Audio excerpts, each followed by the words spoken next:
questions I get as a private jet broker. But first, let's get a little intro.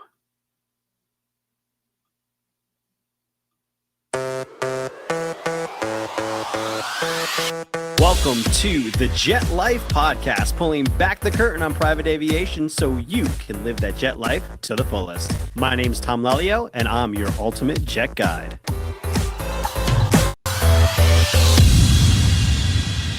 Welcome to the JetLife podcast. My name is Tom Lelyo. I'm your ultimate jet guide, and today we're going to be going over some of the top questions that I get asked as a private jet broker. I'm also going to give time for you to ask any questions in the chat. We are live on YouTube. You can also find us on, hey, Josie, what's going on? We're live on Instagram and ghost mode. Nice. So feel free to ask questions throughout this. It's going to be a pretty short one today. Hey, Tamika, but we are going to be talking about top questions I get asked. Number one question, just to get started, thanks, Josie, is how did you become a jet broker? So a couple of years ago, I've been a jet broker now for 4 years. And before that, I was a youth pastor. For over a decade, I was involved in church ministry, primarily focused on junior high and senior high youth. And I had a lot of fun there. I learned a lot of important skills, sales, marketing, videography work, all that kind of stuff was what attracted me to youth ministry, and of course the main message of the gospel. And after that, I took some time out of the church world and I started working at a music school. Well, before that, I actually started to do freelance videography, and I met the owner of the local music school. And when I was speaking to her, she explained to me her vision for the music school, and it was just really inspiring. She wanted to create a community, a musical community for young people where they could be inspired, they could collaborate one another, and ultimately lead to music education. And so I was so inspired by that I said, I want to come work for you. You know, do you need someone to do sales and marketing kind of stuff? And she said, yes. So for about 3 years, I worked at a local music school. We made it the top music program in the county, and that was fantastic. And then right in 2020, I was looking for another change, another challenge, because I wanted to just expand what was going on. And so I went to Indeed.com and I found a job they were offering for high ticket sales. And so I'd always kind of wanted to do sales. I knew that commission only was one way to make sure that you could, put a lot of food on the table, if you will, if you're willing to work hard. And so I interviewed for the job, even though I had no aviation experience whatsoever. And I was fortunate enough that they were like, okay, yeah, we'll give you a shot. And so that's how it all kind of started.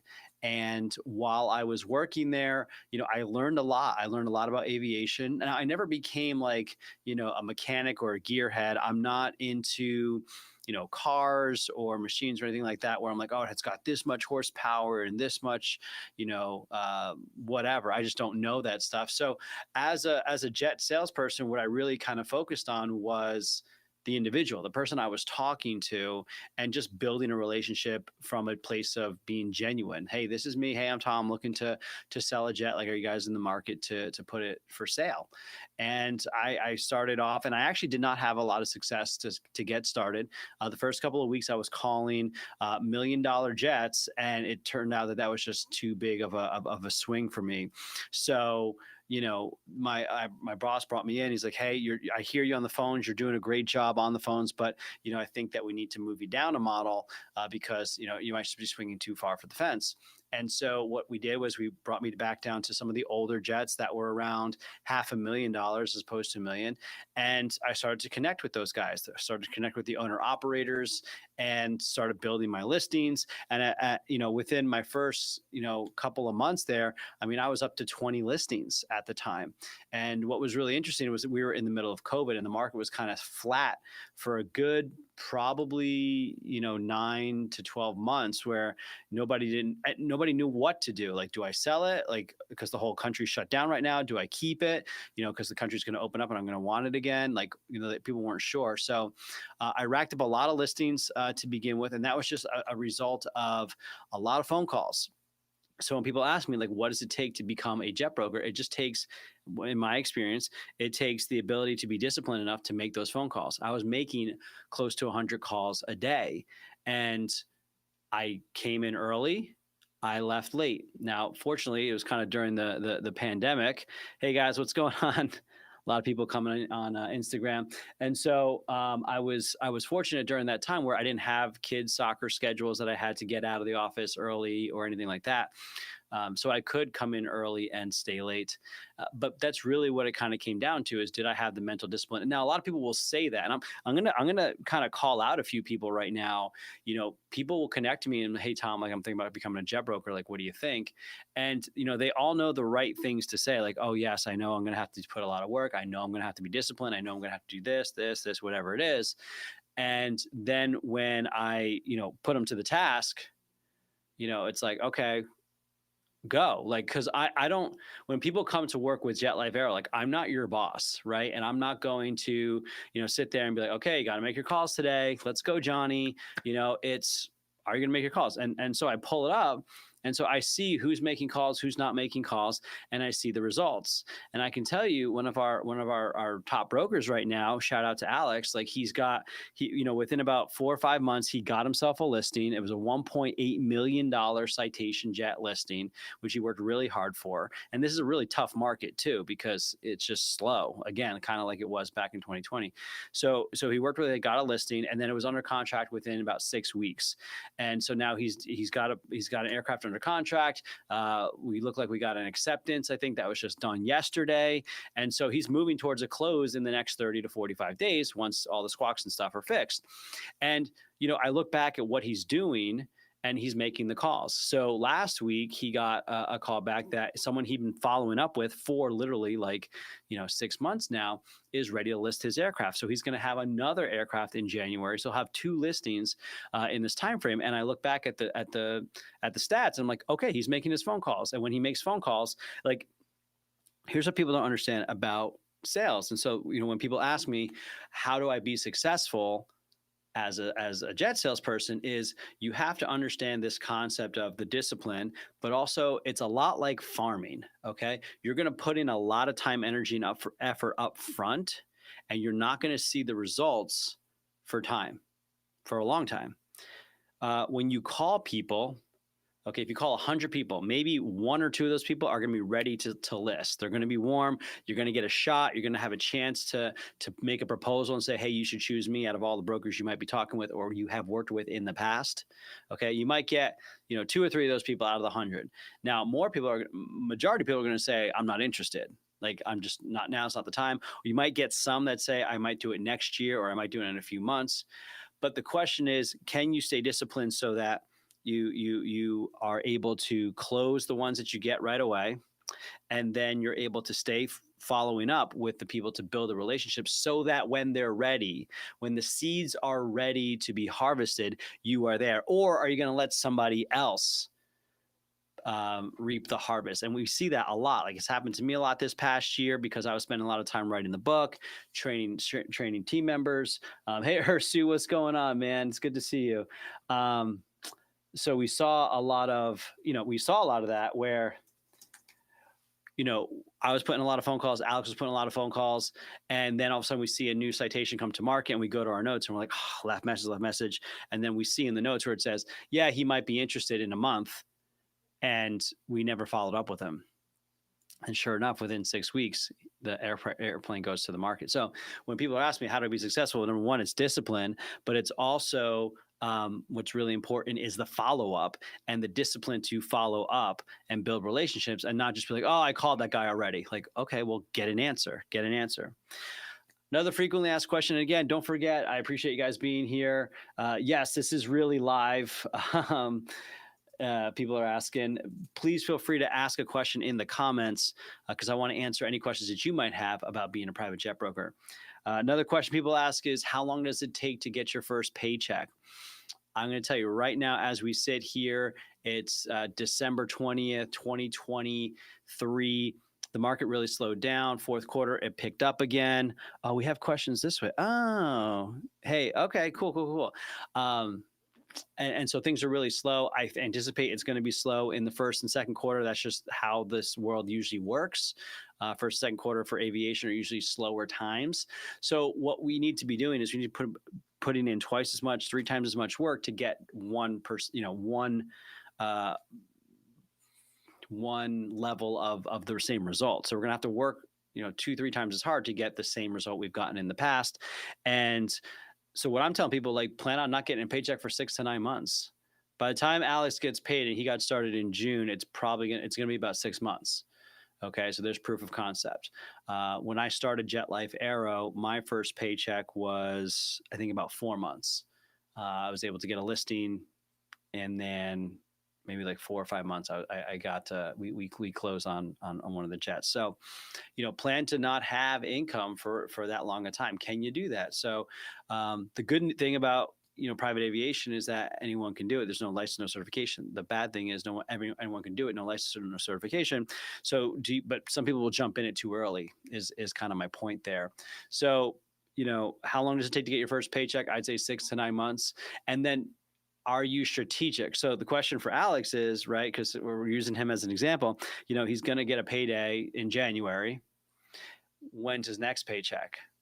And how long can he survive off of that one commission? And so you need to be continually, just because you get a listing doesn't mean you sit back. Like, you're always going to be hungry for more listings, because that's your harvest right there. So, shoot for, 3, 4, 5, 10, 20 listings, so that you always have something kind of go into it. I'm see we got a couple questions coming in. I got some on YouTube. I got some on Instagram. CTE, appreciate it. 11, I see your questions. I'm going to get to in just a second. But so 6 to 9 months for your first paycheck. Some people ask, like, how much commission do you make on a private jet? So most of the jets that I'm selling are sub $3 million.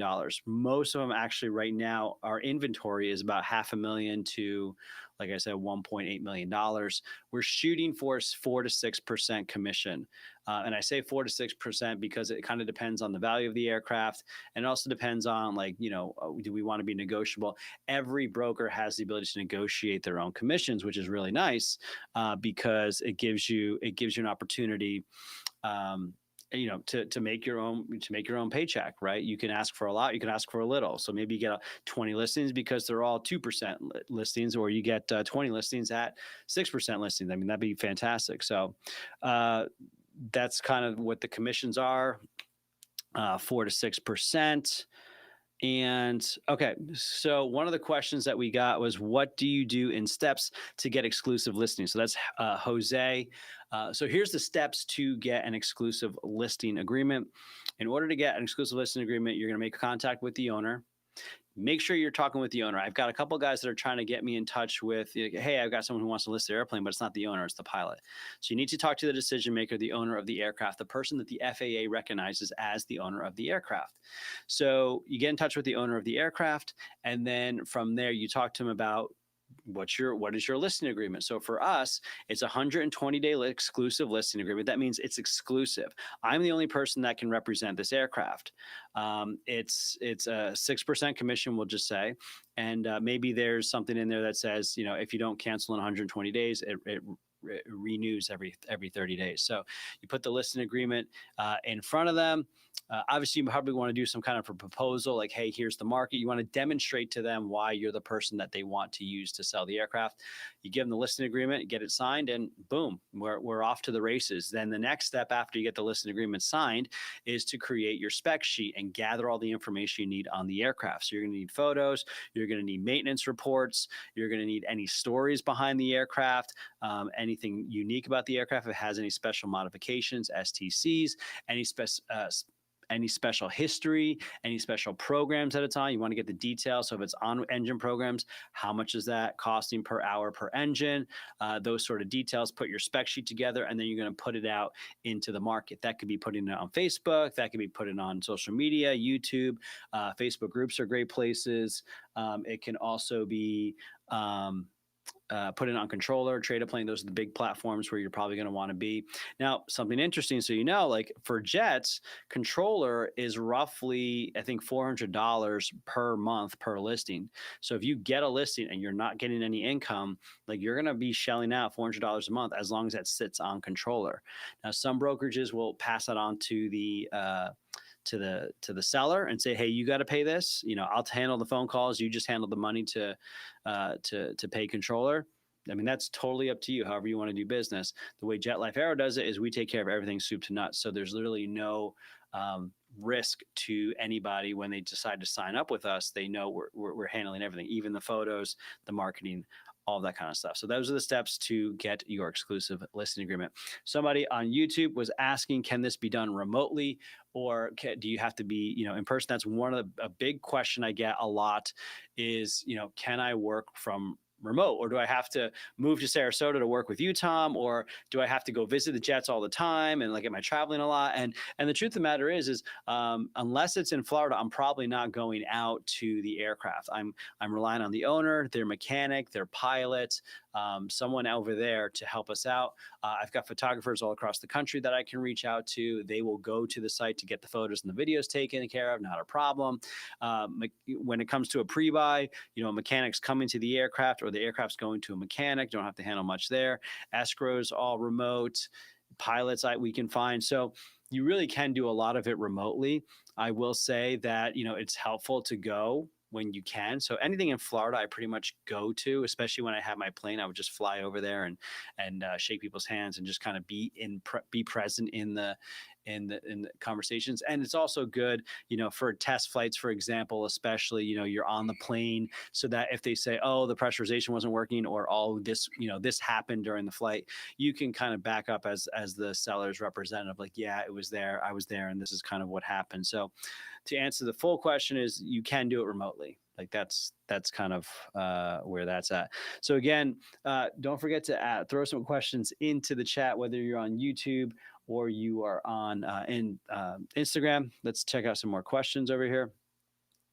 CTE asks, what type of jets are the most lucrative to sell, light, mid, or heavy? And so when it comes to making money as a private jet broker, there's a couple different ways to do it. The main way that I teach is a list and sell. Okay. Call the owners, get a listing, agree upon the commission from the seller side, and sell the aircraft, and boom, it's simple, it's clear cut, everyone knows how to. So I'm going to make 10,000, 25,000, 50,000. The most I've made on a list and sell has been, I think it was like $150,000 on one aircraft. It was a $3 million PC-12, and normally it would have been $180,000 commission if I did 6%. So I think I just did a 5%, or I think I just did a flat rate. I said, okay, it's going to be 150. And so, hey, Ryan, I'll get to that question. No problem. And so, the list and sell is probably going to have a cap, 100, 150, maybe 200 for a bigger jet. And that's kind of, so when you say what's more lucrative, light, mids, or heavy, kind of depends on the value of it. Cause you can find a 4 or 5, $6, $7 million light jet, where maybe you can sell that and get a commission, 100, 150, 200, whatever. But the mid jets are going to be a little bit more. I mean, they're going to be 10 to 20 to $30 million. They can be.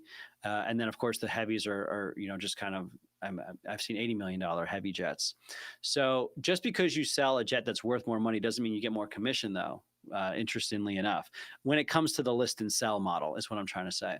So per the list and sell model, you're probably going to be capped at around 100 grand. Let's just call it 100 grand, maybe 200 grand for the most part. The other way to make money is through an acquisition, where you represent the buyer. Buyer calls you up and says, hey, Tom, I want you to go buy me a global.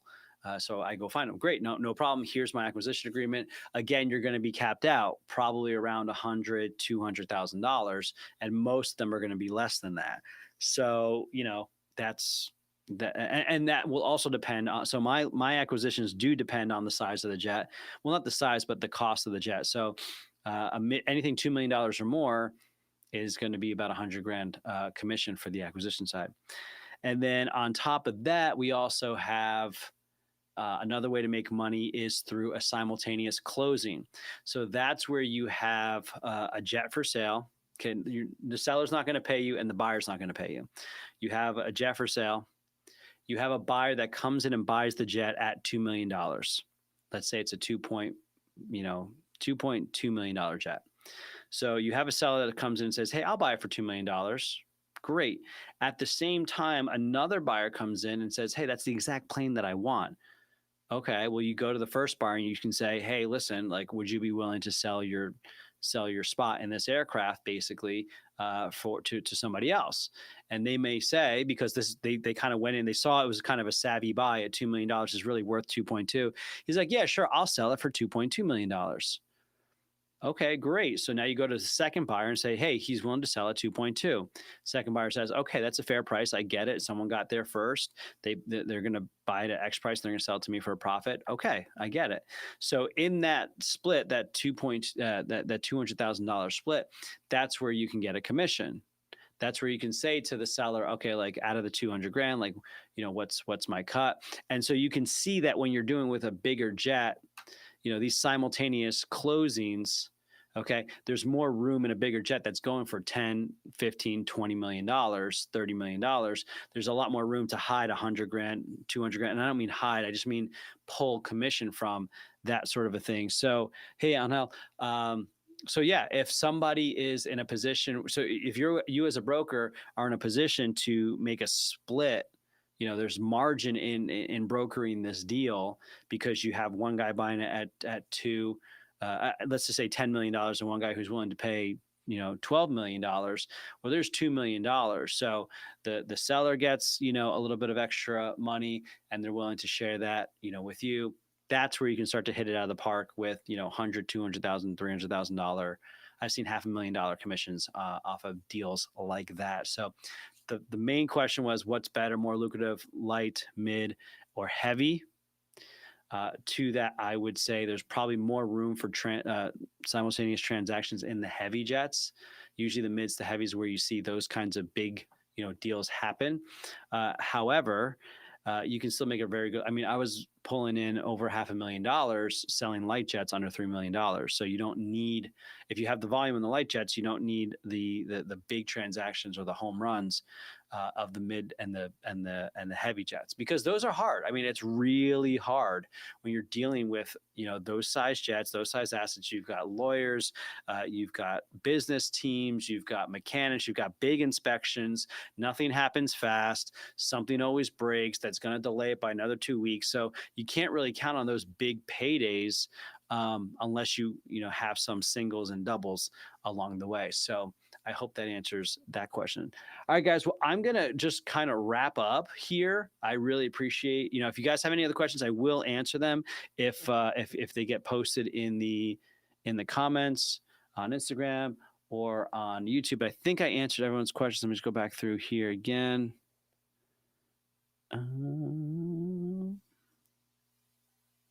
Yeah. So somebody was asking, I know some people who want to sell jets. They're not a dealer. He'd like to earn through that. Yeah. So if you know somebody or you yourself want to learn how to sell jets, like let's connect. Somebody asked, oh yeah, Ryan, how does the in-person training work? So here's how it works. If you want to sell jets, the good news is there's no license certifications to become a jet broker. The bad news is there's no license or certification to become a jet broker. And what I mean by that is you can just start selling it and start doing it and making it happen. But there's really two ways that most people will do it. And that's either going to an agency, moving somewhere, going to an agency and learning from them, or they have to do it on their own and just kind of figure it out. What we do at JetLife Aero is we bring the training to you. We are a remote, a cloud-based boutique brokerage, as Alex likes to say, which I really like. We're a cloud-based brokerage, agent-focused, and so we bring the training to you. So we've got two options. We've got an in-person training where you can come down to Sarasota for 3 days and spend time with me learning how to do this. Or you can do the same thing via Zoom. So we can do a remote training training. If you're, hey Darren, if you're struggling with getting down here to Sarasota, that's not a problem. It's the same price. And then if you want, we also have a course, an online course that you can take. So we're working on the pricing. It is going to be changing in the new year. Right now, if you do the 3-day training with me, it's $2,000 for 3 days of training. If you want to do the in-person course, I think it's $1,499 right now. That's $1,499 for the course itself. And then we also will be moving into, and then there's a monthly subscription after that for ongoing coaching. In the new year, the cost for the training is going up, and it's going to be a one-time thing. And so it'll be something along the lines of $10,000, and that'll be 3 days of training. And then you'll be working with me one-on-one mentoring, one-on-one training every day from there on out for the rest of the year. So it's a 1-year program. Okay, 10 grand. The goal is for you to bring in at least $100,000 in your first year, and then move on, from there, continue working with JetLife Aero, start your own brokerage, however you want to do that. So I look forward to offering that. That's going to be coming in the next few months. But right now, if you want to get started with JetLife Aero, reach out to me. We can do something in person, or we can do it via Zoom. Or if you just want to do the self-study, that works as well. So I've really enjoyed being here with you guys. Don't forget to click the like button, to subscribe for more videos. And if you haven't already checked out my book, go to theultimatejetguide.com. Wrote that book primarily for jet buyers, but there's a lot of nuggets so that you as a broker understand the buying process. It'd be a lot